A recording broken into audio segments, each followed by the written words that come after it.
প্রিয় দর্শক, সেই ঘটনারই পুনরাবৃত্তি ঘটেছে এখানে। আমার পাশে দাঁড়িয়ে থাকা এই বাসটিতে আপনারা দেখতে পাচ্ছেন যে বাসটির কি অবস্থা হয়েছে। ঠিক সেম ঘটনা ঘটেছে এখানে। গ্যাস সিলিন্ডার বিস্ফোরিত হয়েছে। আমরা এই বিষয়ে কথা বলার জন্য স্থানীয় একজন বাসিন্দাকে পেয়েছি, আমরা তার সাথে কথা বলবো।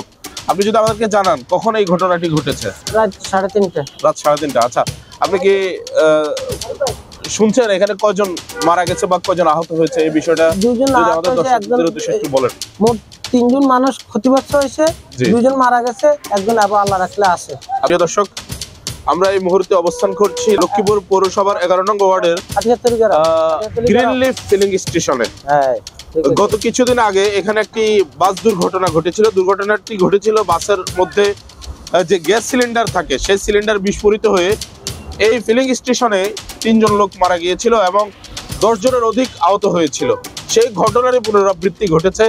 আমরা যদি আপনাদেরকে দেখাই এই ঘটনাটি কি পরিমাণে ভয়াবহ হয়েছে। এই গ্যাস সিলিন্ডার এখানে বিস্ফোরিত হয়েছে, কিন্তু এটার আঘাত হেনেছে অনেক দূরে গিয়ে। আমরা আপনাদেরকে দেখাই, মিনিমাম 100 গজ দূরে একটা দেয়াল আছে, সেই দেওয়ালে যায় আঘাত হেনেছে এবং সেই দেওয়ালটি ভেঙে গেছে এই বিস্ফোরণের ফলে।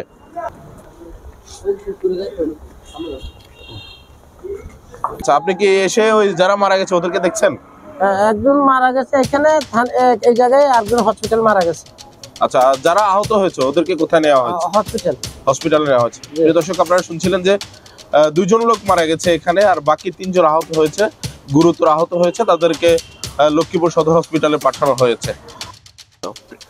প্রিয় দর্শক, দেখানোর জন্য চেষ্টা করতেছি, এই দেওয়ালের মধ্যে আঘাত হেনেছে এই গ্যাস সিলিন্ডার যেটা বিস্ফোরিত হয়েছে, সেই গ্যাস সিলিন্ডার এখানে এসে আঘাত করেছে। আঘাতের ফলে এই পুরো দেওয়াল ভেঙে গেছে। আপনারা যদি একটু দেখেন, ক্লিয়ার করে দেখেন, তাহলে বুঝতে পারবেন যে কি পরিমাণে ভয়াবহ দুর্ঘটনা এখানে ঘটেছে। এখান থেকে মিনিমাম 100 গজ দূর ওই বাসের দুর্ঘটনাটি ঘটেছে এখানে এসে গ্যাস সিলিন্ডার। প্রিয় দর্শক, এই দুর্ঘটনাটি কি পরিমাণে ভয়াবহ হয়েছে আমরা যদি আপনাদেরকে দেখাই।